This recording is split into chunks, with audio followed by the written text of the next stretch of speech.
If you've been feeling that spring cleaning itch to get your home spruced up and refreshed, I'm going to help you out here. I have 8 things to do to help you get started. Are you ready to stop the chaos, the stress, the overwhelm that's filling your life?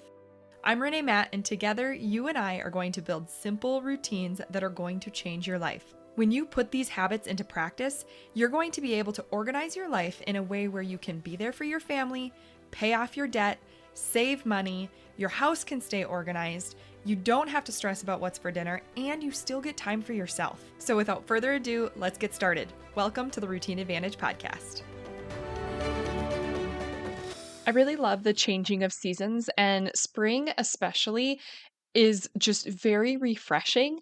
And I always get in that mood to just clean out our house, open up our windows, get the stale air out, get the fresh air in. And it always just feels so good. And where we are right now, I'm in northern Minnesota. And we still have snow. I don't know about you, but we're at the end of March and we still have snow. And I recently went to go meet somebody for lunch about 3 hours away. So I was driving south. And when I got further away from home, the further away I got, the warmer it got, which is pretty typical from northern Minnesota. Like we're always colder. And when I got further away, it felt more and more like late spring, like summer's coming. You could just feel it. And then, of course, as I got a little closer to home, it started to get colder and I just needed a sweater because I was cold. But my time away gave me that spring feeling. And I came home just wanting to just clear everything out. So I wanted to bring this episode because I was like, when we get in these modes, we have so much on our mind that we want to do. And sometimes it's overwhelming to just know where to even begin.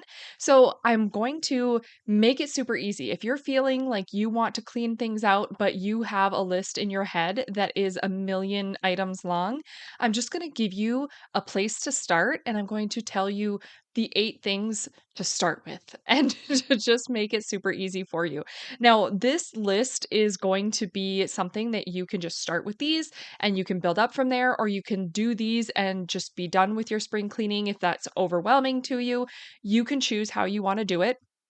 Also, as I'm going through these 8 things, you can also decide if it works best for you to just take like item number 1 and go through that and do it through your entire home before you move on to number 2.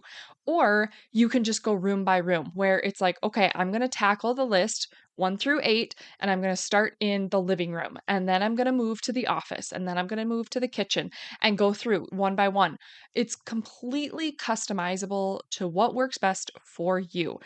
And the other thing I want to mention here is as we are kind of thinking about spring cleaning, it's just a reminder that there are different ways to clean or declutter or tidy. And some people use these words interchangeably and when they're talking about the same thing, but really they are different things. So if you are feeling overwhelmed as you are cleaning out your house and getting ready for summer to come, there are definitely different things you want to focus on at different times.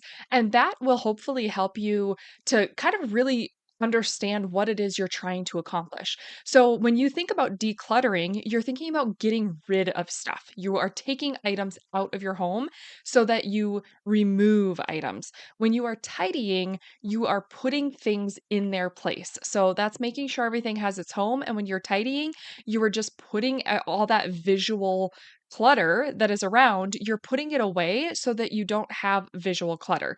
And then cleaning is where we're actually getting rid of the dirt and the grime. And when we're talking about spring cleaning, we are actually talking about cleaning.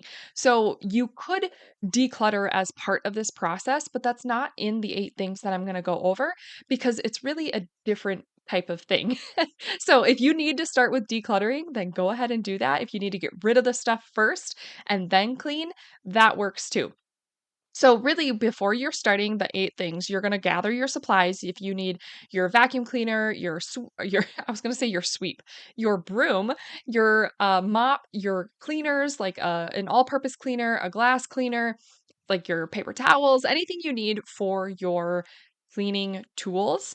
And you are going to open your windows and let that fresh air in, get the stale air out. It's always so good to have that fresh breeze flowing through your house, especially when you're cleaning. And then the last thing I want you to do is to set your timer because this is going to help you stay really focused on what it is you're doing. And it's going to help you get it done quickly so you're not spring cleaning all day long and feeling like you're not actually getting very much accomplished. So that always helps me. So hopefully that will help you too. And then we're going to go into the 8 things to put on your list.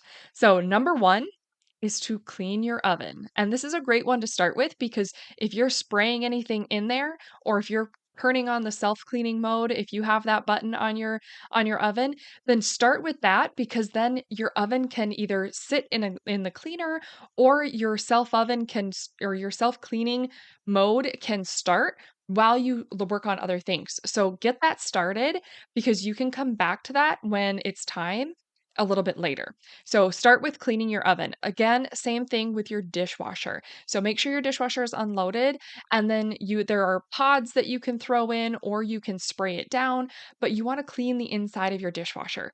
And make sure you are pulling out your filter and really spraying that down, getting all the grime off of there and making sure that you spray a cleaner on it.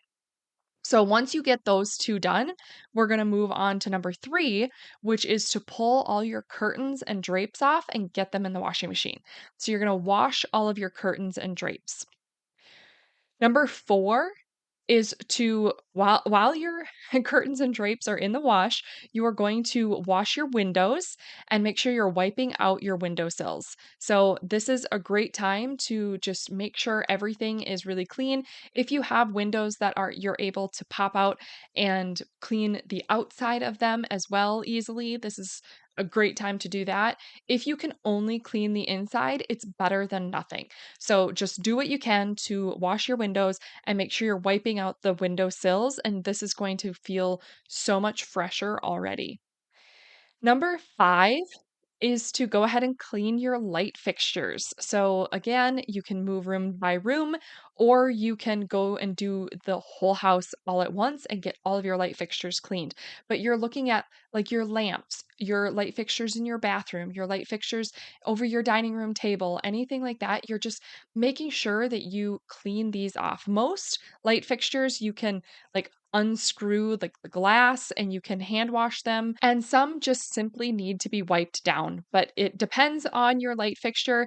Obviously make sure your lights are off, make sure you're very careful about how you do this, but we're really just wanting to make everything less dusty and less grimy throughout our home, and cleaning our light fixtures really makes things brighten up and just feels good.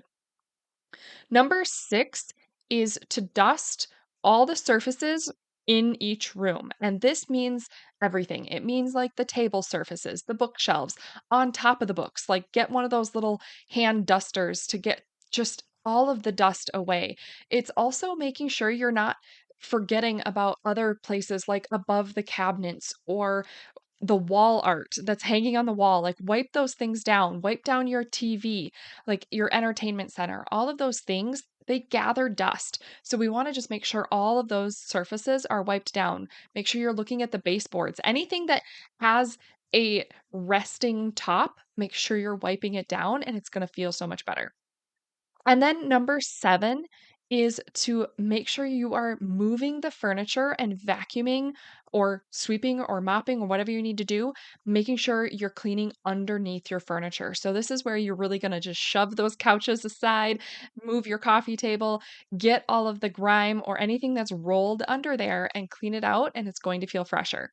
And then finally, number 8 is to wipe down any wall surfaces that you can find. Anything that's a vertical. So you're looking at your doors, your walls, your cabinets, your dresser drawers in your bedroom, like everything that is vertical now is what you are going to be wiping down. So this is a great time to just grab a bucket of, soapy water and to just wipe everything down. And you're probably going to even have to change it several times throughout, especially if you have kids or pets in your home. It is amazing how dirty things get without you really realizing it. So it's kind of a humbling experience when you go through and you start wiping things down and you see how dirty the water is getting. Just swap it out, keep going, and you'll move through your house very quickly. And this might be something that you can do in one day if you have a really big house or your house is just needing a really good deep clean. Maybe this is split up into chunks where it's like, okay, I know I can tackle the oven and the dishwasher today, but I'm going to have to do the windows tomorrow. And then I'm going to have to do the, light fixtures and the dusting on Saturday. Like, you can split it up too. You do not have to do all of these in one day. If this feels overwhelming, just make it work for you. I know I am excited to get through this list because I have been just wanting to have that refresh so badly, and after my drive, I know I'm ready for it. So I'm going to be doing this right alongside you, and we all are just going to have homes that feel so fresh and ready for warm weather. I know I am. So, a quick recap of those 8 things to put on your list for your spring cleaning on where to even begin. We have number 1 is to clean your oven. Number 2 is to clean your dishwasher. Make sure you're getting that filter. Number 3, wash your curtains and your drapes. Number 4, wash your windows and make sure you're wiping out your windowsills. And obviously, keep your windows open and get rid of the stale air and get that fresh air into your house. Number 5 is clean your light fixtures. Number 6 is to dust all surfaces, including your wall art, your TVs, everything like that. Number 7 is to clean out under the furniture, vacuum that all out. And number 8 is to wipe down the vertical surfaces. So, like your doors, your walls, your cabinets, your dressers, anything that is front facing, you are wanting to wipe all of that down. So, it's going to take some effort to get through this list, but you are going to feel so great when it gets done. So, happy cleaning, and I will catch you back here on the next episode. Did you love that episode or learn something useful? If so, would you do me a huge favor? My goal is to grow this podcast and help as many women as I can break free from the overwhelm so they can truly enjoy their life. The best way for me to do this is for you to leave a 5-star written review on your podcast app and to share this episode with a friend or in your Instagram stories. I appreciate you being here. I hope you have a wonderful day, and I will see you on the next episode. Take care.